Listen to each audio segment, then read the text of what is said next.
भाई लोग एमसीयू गिर रहा है या फिर एक नए इरा की शुरुआत हो रही है। Captain America brave new world एक सिनेमैटिक रिवॉल्यूशन है या फिर एक और फॉरगेटेबल एंट्री है। वेल सब कुछ डिसाइड करेंगे, सब कुछ एक्सप्लोर करेंगे, मूवीज के फ्लॉज को भी एक्सपोज करेंगे और इसके साथ साथ ही एंडिंग और पोस्ट क्रेडिट के एक और शॉकिंग थ्योरी के ऊपर भी डिस्कस करेंगे। तो वीडियो को एंड तक जरूर बने रहना। लेकिन सबसे बड़ा सवाल ये आता है कि आखिर ये मूवी बनाई ही क्यों। इस मूवी का सबसे बड़ा इशू क्या है कि ये एमसीयू को आगे बढ़ाती नहीं है। मार्वल को नया कैप्टन जरूर मिला लेकिन वो मूवी के एंड में वहीं पे ही खड़ा है जहां पे वो स्टार्टिंग से था। तो इस मूवी का पर्पस क्या बना? और भाई वो रेड हल्क, आई मीन उसको दिखाने की जरूरत ही क्या थी? बस 2 मिनट की तबाही और फिर वो सीधा जैसे गायब ही हो गया। तो फिर उसे दिखाया ही क्यों?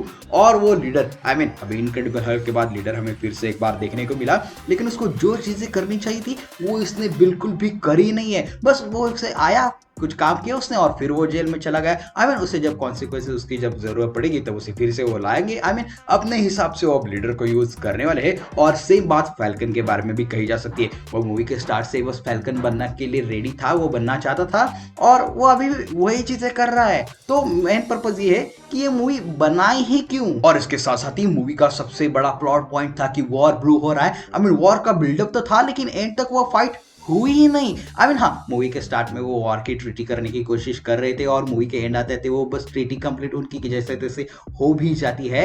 लेकिन यही मार्वल की सबसे बड़ी प्रॉब्लम है। आई मीन मार्वल ने एकदम सेफ खेलने की कोशिश की और यही आजकल की मार्वल की सबसे बड़ी प्रॉब्लम बनती हुई नजर आ रही है। और इसके साथ साथ ही अगर एंडिंग की बात करें ना तो एंड में हमें ऐसा देखने को मिलता है कि प्रेसिडेंट रॉस मीडिया के कंट्रोवर्शियल क्वेश्चंस के चलते अपने आप पर अपना काबू खो देते। वो एंगर की वजह से वो रेड हॉल्क में ट्रांसफॉर्म हो जाते, जिनको ये ताकत ना लीडर की गोलियों से मिली थी। आई मीन भाई साहब, लोगों की सर्दियां ठीक नहीं हो रही, यहाँ पे गोलियां लेके और तुमने सीधा हल्क बना दिया। लेकिन फिर हमें कैप्टन अमेरिका और रेड हल्क की फाइट भी देखने को मिलती है जिसमें व्हाइट हाउस को वो लगभग तबाही कर देते और फिर वो लड़ते लड़ते चेरी ब्लॉसम वाली जगह पे जाते हैं जहाँ पे हमें क्लासिक कैप्टन अमेरिका का ट्रोप भी देखने को मिलता है, क्योंकि सैम रॉस को उसकी पॉजिटिव साइड्स के बारे में बताता है, अपनी बेटी के साथ बिताए हुए पलों की याद दिलाता है, जिसके रॉस फिर से एक बार नॉर्मल इंसान बन जाते हैं।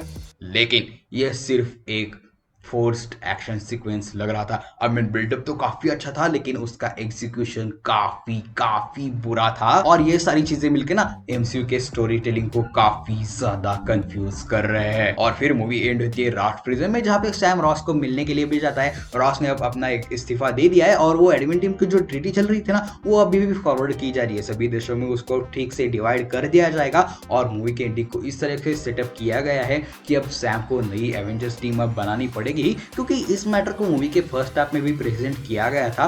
और इस बात पे स्टैंप लगाता है मूवी का पोस्ट क्रेडिट सीन, जो एक बहुत ही बड़े इवेंट की तरफ इशारा तो कर रहा है, लेकिन मूवी का पोस्ट क्रेडिट सीन मूवी का सबसे बुरा पार्ट था। बिकॉज यहाँ पर ना किसी भी तरीके से इस पोस्ट क्रेडिट सीन की ना जगह बनती ही नहीं थी। आई मीन देखो, इस लोगों ने इसको बाद में शूट किया गया, इसकी जो ग्रीन स्क्रीन है इसका वो एविडेंस काफी बारीकी से वो नजर भी आ जाता है। लेकिन इसका सबसे बड़ा प्रॉब्लम ये होता है कि जब लीडर को पहले से ही पता था कि दूसरे दुनिया के लोग हैं, मल्टीवर्स है, वो लोग आ रहे हैं, तो मेन सवाल ये खड़ा होता है कि उसका फोकस सिर्फ रेड हल्क पे क्यों था। लेकिन लीडर ने कहा था दी अदर्स आर कमिंग, पर क्यों? डॉक्टर डूम, फैंटास्टिक फोर या फिर कोई और? वेल वो जो भी हो वो एमसीयू को पलट कर रख सकता है, क्योंकि देखो यहाँ पे वो मल्टीवर्स की बात कर रहे हैं, ये बात तो कंफर्म हो चुकी है। वो इंकर्जन्स की वगैरह बात कर रहे हैं, ये भी क्लियर हो चुका है। तो हो सकता है जो अदर्स जो है वो शायद फैंटास्टिक फोर की बात कर रहे हो, क्योंकि वो अपनी टाइमलाइन से इस टाइम में आने वाले हैं, ये हम सबको बात पता ही है। या फिर दूसरी पॉसिबिलिटी ये भी हो सकती है कि वो शायद यहाँ पे कैंग का मेंशन कर रहे हो, लेकिन इसके चांसेस काफी ज्यादा कम है,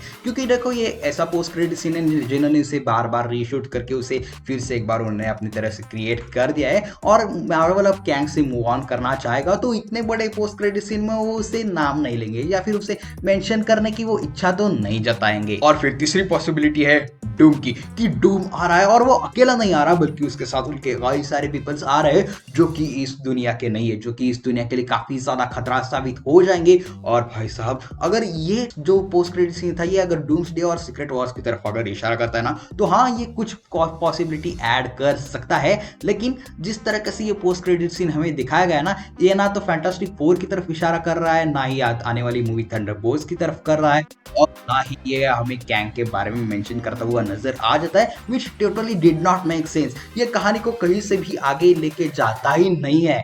सोचो भाई साहब, अगर दो अदर्स डॉक्टर डूम हो तो एमसीयू का फ्यूचर कैसा होगा, या फिर ये फैंटास्टिक फोर की तरफ था। वेल तुम क्या सोचते हो? तो देखो, अगर ओवरऑल बात करनी जाओ ना, तो देखो captain America brave new world, ये जो मूवी है ना, ये एक वेस्टेड अपॉर्चुनिटी है। मार्वल सिर्फ सेफ प्ले करने की कोशिश कर रहा है, वो कोई भी नया रिस्क नहीं उठा रहा। और इसका जो पोस्ट क्रेडिट सीन था ना, वो भी बस ऐसे फैन थ्योरीज के लिए उन्होंने डाल दिया था। एमसीयू को एक बड़ा झटका चाहिए, लेकिन ऐसा लगता है कि वो अपने पिछले ही पुराने आइडियाज ही बस रिसाइकल कर करके उसका वो यूज कर रहे हैं। वेल लेकिन तुम्हें क्या लगता है, दी अदर्स का मतलब क्या होगा? क्या वो डूम की आर्मी की तरफ वो इशारा कर रहा है, या फिर बस उसे एक रैंडम टीज के लिए उन्होंने डाल दिया था? वेल तुम्हें क्या लगता है वो मुझे नीचे कमेंट सेक्शन में बताना, आपकी थ्योरीज भी बताना। जो भी थ्योरी इंटरेस्टिंग लगी उसको हम अगली वीडियो में उसे फीचर भी करेंगे।